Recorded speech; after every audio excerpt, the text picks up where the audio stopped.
एक नाम जिसने पूरी दुनिया को चौंका दिया, जिया राय। पेरिस ओलंपिक 2024 में इस 13 वर्षीय अद्वितीय तैराक ने इतिहास रच दिया। जिया ने इंग्लैंड के एबट्स क्लिफ से फ्रांस के पॉइंट डे ला कोटे ड्यून तक 34 किलोमीटर लंबा इंग्लिश चैनल मात्र 17 घंटे और 25 मिनट में तैरकर पार कर लिया। इस अद्भुत उपलब्धि के साथ जिया ने न केवल इस चुनौती को सफलतापूर्वक पूरा किया, बल्कि वह दुनिया की सबसे कम उम्र की और सबसे तेज पैरा तैराक भी बन गईं। जिया राय ने अपनी उम्र से कहीं ज्यादा राष्ट्रीय और अंतर्राष्ट्रीय स्तर पर गोल्ड मेडल जीतकर कई कीर्तिमान स्थापित किए हैं। अब तक अपने तैराकी करियर में उन्होंने 22 गोल्ड मेडल हासिल किए हैं। जहां भी जाती हैं, वहां एक नया रिकॉर्ड बनाकर लौटती हैं। समुद्र की लहरों को चीरते हुए जब वह आगे बढ़ती हैं, तो समुद्र भी उनकी ताकत और संकल्प के आगे झुक जाता है।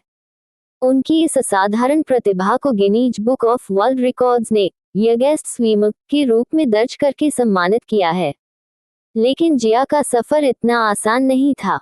जिया के माता पिता मदन राय और रचना उस समय चिंतित हो गए जब जिया अपने पहले जन्मदिन के बाद भी बोल नहीं पाई। डॉक्टरों ने उन्हें बताया कि जिया ऑटिज्म स्पेक्ट्रम डिसऑर्डर से पीड़ित हैं, जिससे वह आसानी से आक्रामक हो जाती थी और चीजें समझने में कठिनाई महसूस करती थी। उनके हमउम्र बच्चे अक्सर उनका मजाक उड़ाते थे, जिससे जिया और भी परेशान हो जाती थी। लेकिन एक दिन जब उनके पिता ने उन्हें स्विमिंग पूल में देखा, तो उन्हें महसूस हुआ कि जिया में कुछ खास है। यहीं से उनकी तैराकी की यात्रा की शुरुआत हुई। हालांकि जिया के सामने चुनौतियां यहीं खत्म नहीं हुई। सरकारी नियमों और अन्य बाधाओं ने उनके सफर में कई रुकावटें पैदा की। लेकिन जिया ने अपनी प्रतिभा और कड़ी मेहनत से सभी बाधाओं को पार किया और जहां भी गईं, गोल्ड मेडल जीत कर आई। समुद्री तैराकी में उन्होंने कई विश्व कीर्तिमान बनाए, जिससे ये साबित हो गया कि वह वाकई एक विशेष और अनोखी तैराक हैं।